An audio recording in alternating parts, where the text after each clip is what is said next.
A member of the House of Representatives, Obinna Chidoka, who represents Idemili North and South Federal Constituency, took to his Twitter handle to recount the face-off he had with police officers who he ran into allegedly brutalized a man for splashing water on their driver.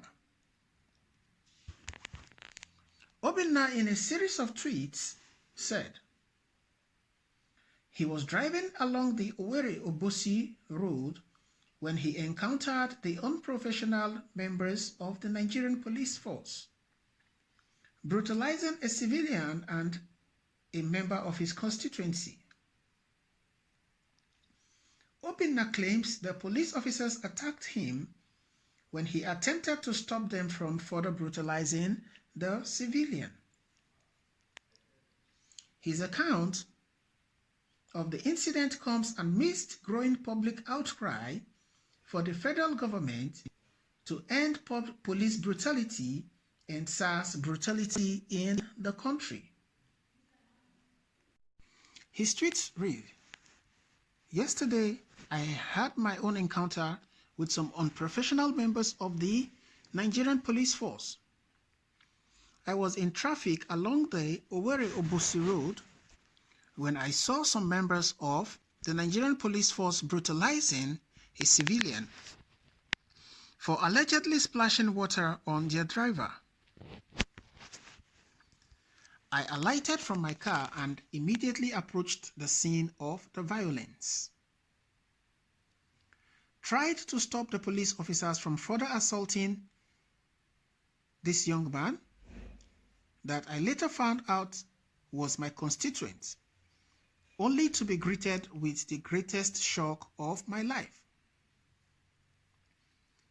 I got my own fair share of the attack. The event quickly deteriorated and almost escalated as some of my constituents, saying that I was being assaulted, quickly mobilized themselves and wanted to launch a reprisal attack on these policemen. I quelled the situation immediately and begged my constituents not to take laws into their hands.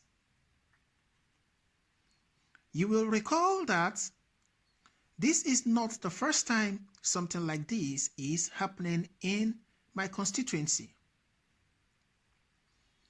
The last such unprofessional conduct of some policemen led to the death of 2 young men at Mpo.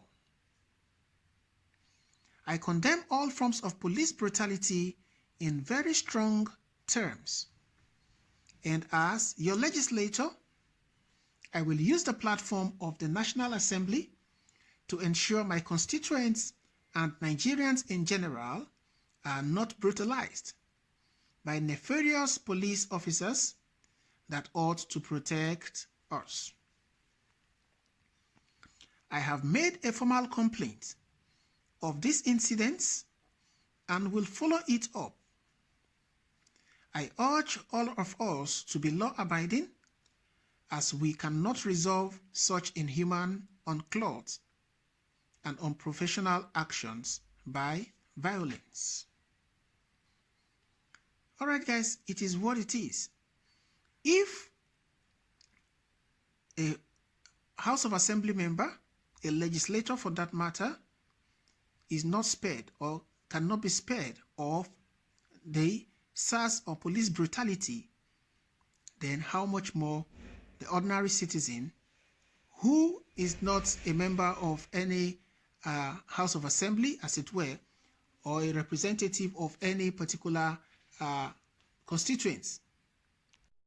So, be that as it were, it is sad and unfortunate that the incidents and the police brutality that we encounter, that Nigerians suffer in the hands of these men of the underworld, permit me to use such words to describe them, is really, really sad and unfortunate, and it is really, really unbecoming of the Nigerian police.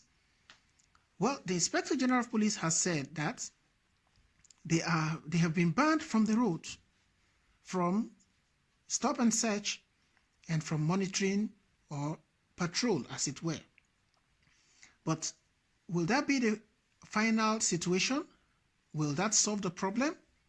I stand to be corrected if I am wrong. I do not think that will solve the problem.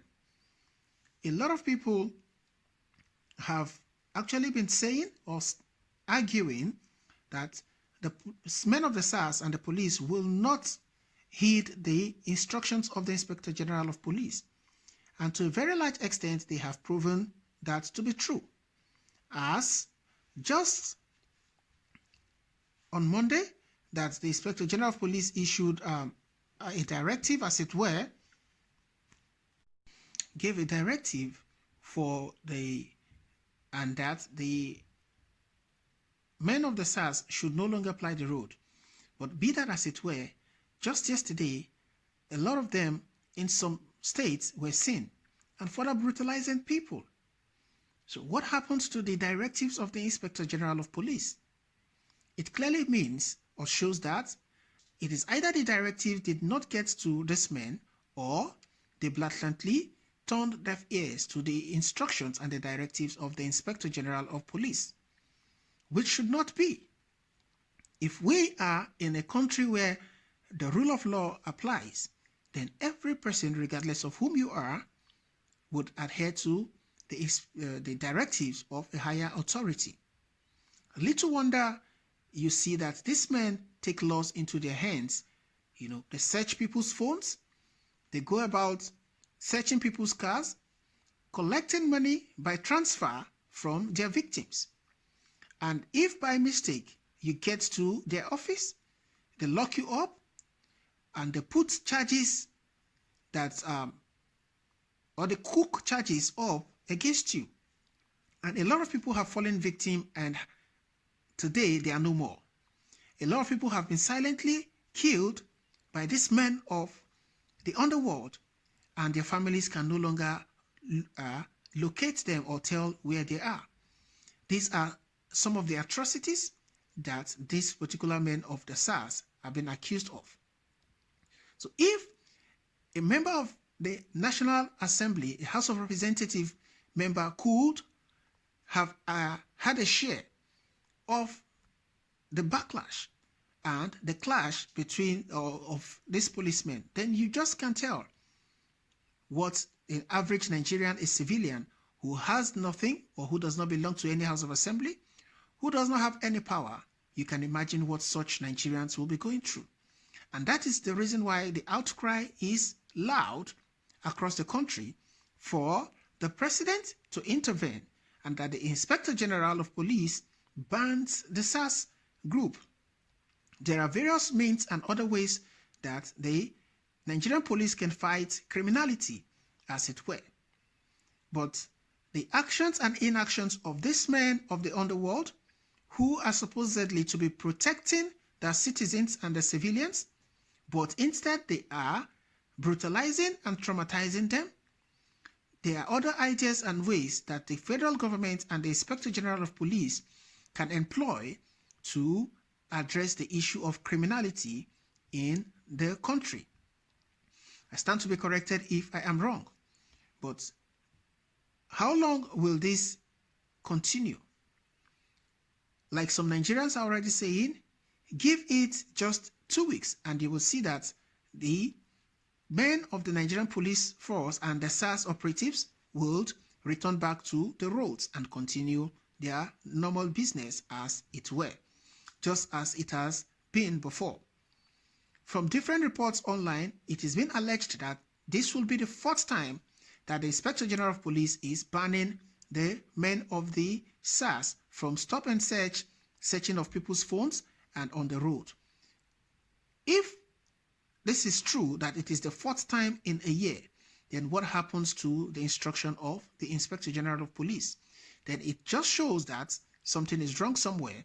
It is either the Nigerian police is not taking Nigerians seriously, which calls for the president and the vice president to take necessary action, and the National Assembly to come up with a new bill or law a policy that will address this issue once and for all. Well, be that as it were, what are your thoughts concerning this particular news story? Drop by at the comment section and let us know what your thoughts are. Thank you.